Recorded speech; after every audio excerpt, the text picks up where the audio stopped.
Mesdames, Mesdemoiselles et Messieurs, bonsoir à toutes et à tous. Soyez les bienvenus. Vous êtes sur la tribune d'éveil des consciences.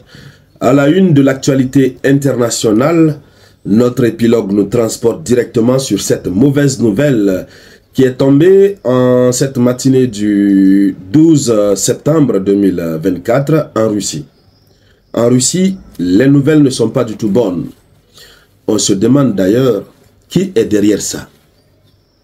Alors, vous avez une usine en Russie, une usine qui fabrique les véhicules blindés, qui fabrique les chars, qui fabrique beaucoup d'équipements militaires. En ce jeudi 12 septembre 2024, les gens travaillaient dans l'atelier de soudure, dans l'atelier, et puis ils ont vu le feu sur le toit.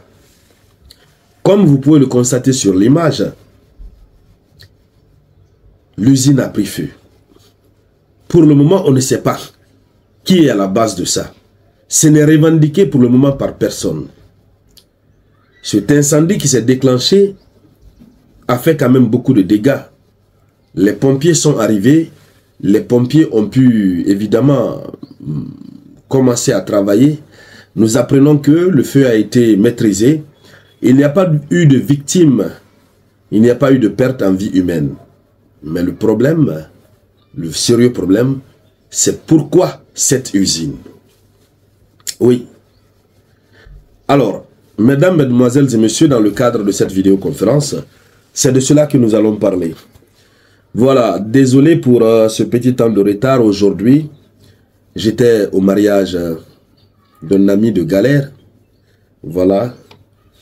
Donc, c'est ce qui justifie mon retard. Alors, ce que nous apprenons, partagez d'abord la vidéoconférence au maximum, partagez-la au maximum, mettez beaucoup de j'aime.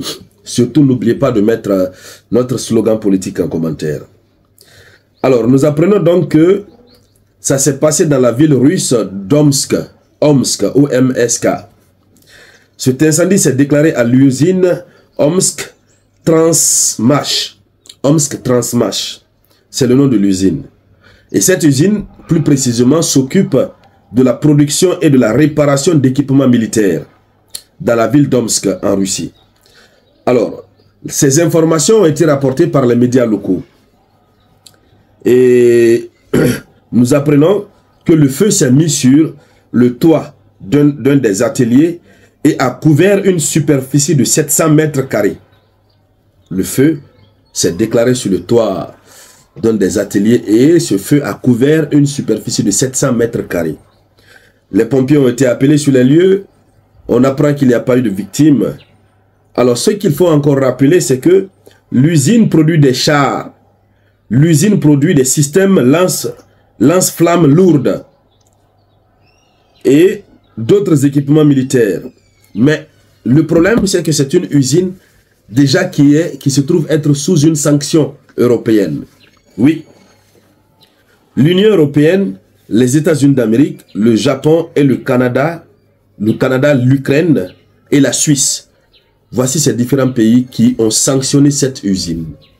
Tellement que la capacité de production de cette usine est nuisible, oui, aux adversaires, ils se sont regroupés en tas pour pouvoir sanctionner cette usine.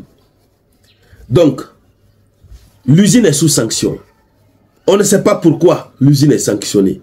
Est-ce que c'est par rapport à la nature des types d'armes qui sont fabriquées au sein de l'usine? Est-ce que c'est par rapport à ça? On ne sait vraiment pas. Mais ce que nous apprenons, l'usine est sous sanction il y a longtemps. Bon, est-ce que c'est parce que les sanctions ne suffisent pas? Les sanctions appliquées à l'usine ne suffisent pas, qu'ils ont décidé d'envoyer au repos éternel l'usine? Et il faut faire très attention puisque ça, c'est l'un des poumons industriels, militaires de la Russie. Lorsque nous disons que la Russie a des capacités élevées, c'est parce que la Russie produit. Imaginez, la Russie a une usine qui produit des chars. La Russie a une usine qui produit des lance-flammes lourds. Des usines même qui produisent des obus et des obusiers. Donc, c'est tout cet arsenal-là qui donne la force à la Russie. Alors, si l'OTAN décide de s'attaquer à ces installations, ça va être encore très compliqué. Ce serait davantage pour affaiblir le plus la Russie. Il faut qu'on se dise la vérité. De l'autre côté, ce qui vient de se passer, on se pose la question de savoir pourquoi c'est juste après le départ de Anthony Blinken, le chef de la diplomatie américaine, et le chef de la diplomatie britannique, c'est juste après leur départ de Kiev, puisque c'est hier, ils étaient à Kiev, juste après leur départ de Kiev, on assiste à ce que nous voyons aujourd'hui. Oui. Alors, on se pose la question de savoir, est-ce que ça ne fait pas partie du plan B qui a été exigé à l'Ukraine? Puisque hier, dans leur entretien, les États-Unis d'Amérique ont exigé à l'Ukraine un nouveau plan convaincant.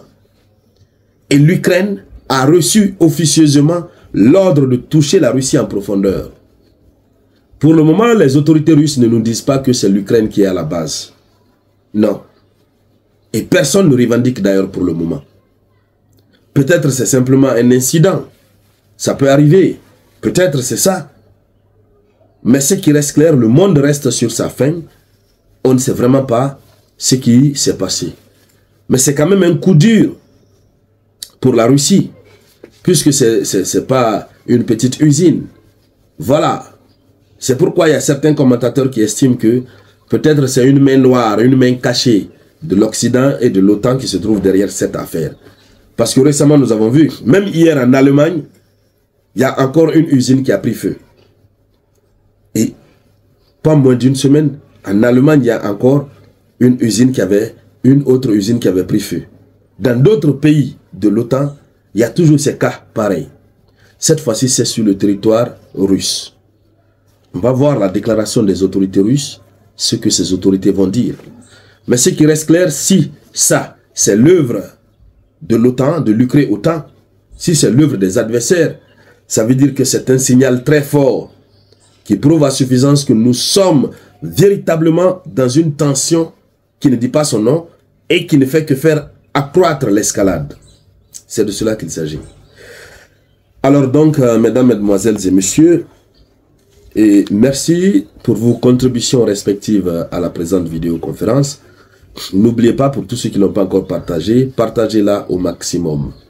Voilà. Et tous ceux qui ne sont pas abonnés à notre chaîne YouTube, veuillez vous abonner. Le nom de la chaîne, c'est Le Samouraï Théa. Vous partez sur Google, dans la barre de recherche, vous mettez Le Samouraï Théa, vous allez retrouver automatiquement. Donc, merci à toutes et à tous. Je vous reviens tout à l'heure avec de nouvelles actualités. C'était la voix de votre unique samouraï.